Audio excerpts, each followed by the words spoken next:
मराठा शासन में ब्रिटिश नियंत्रण 1818 से 1830 छत्तीसगढ़ में ब्रिटिश प्रशासन एवं सूत्रपात ब्रिटिश नियंत्रण की प्रस्तावना 19वीं शताब्दी के आरंभ तक अंग्रेज भारत के प्रथम शक्ति बन चुके थे। पेशवा और मराठा सरदारों से सहायता संधि कर अंग्रेजों ने मराठा शक्ति का क्षति छीण कर दिया था। फिर भी मराठा अंग्रेजों के भारत में एक छत्र शासन के एक मध्य बहुत बड़ा अवरोध थे। उत्तर व दक्षिण में स्थापित अंग्रेज सत्ता के मध्य नागपुर का भोसला राज्य अब तक एक महत्वपूर्ण प्रतिद्वंद बन चुका था।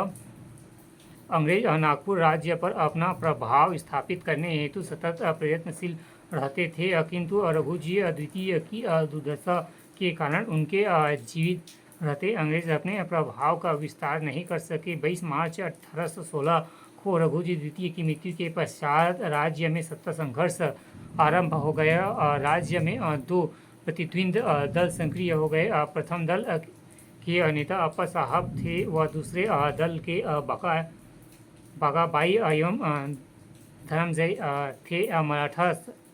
मराठा दरबार में उत्पन्न कलह ने अंग्रेजों को वंचित कर प्रदान कर दिया एवं अंग्रेज प्रतिनिधि जेनकिंस ने अप्पा साहब की का पक्ष लेकर नागपुर राज्य में ब्रिटिश प्रभाव के विस्तार को असंभव बनाया।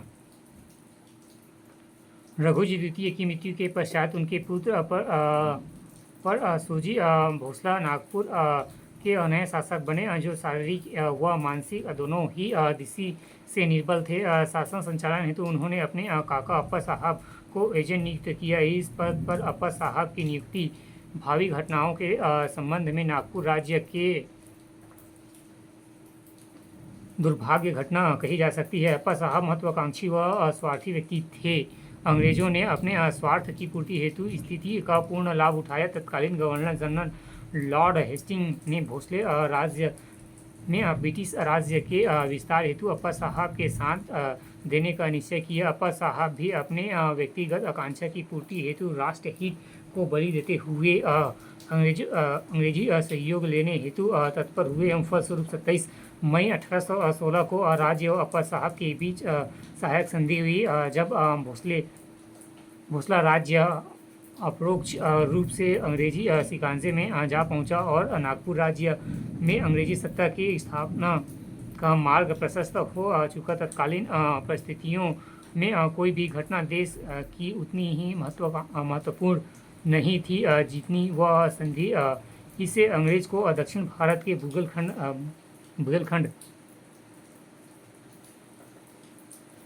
अपनी रक्षा पंक्ति की स्थापना में सफलता मिली। संधि के अनुसार नागपुर राज्य में मराठा व्यय पर अंग्रेजी सेना को रखा जाना अंग्रेजों के लिए अत्यंत लाभप्रद सिद्ध हुआ। इससे मराठा शक्ति का विस्तार अवरुद्ध हो गया। दरबार के एक वर्ग ने इस संधि का विरोध किया, किंतु अंग्रेजी सहयोग में अप्पा साहब ने अपनी स्थिति मजबूत कर ली थी।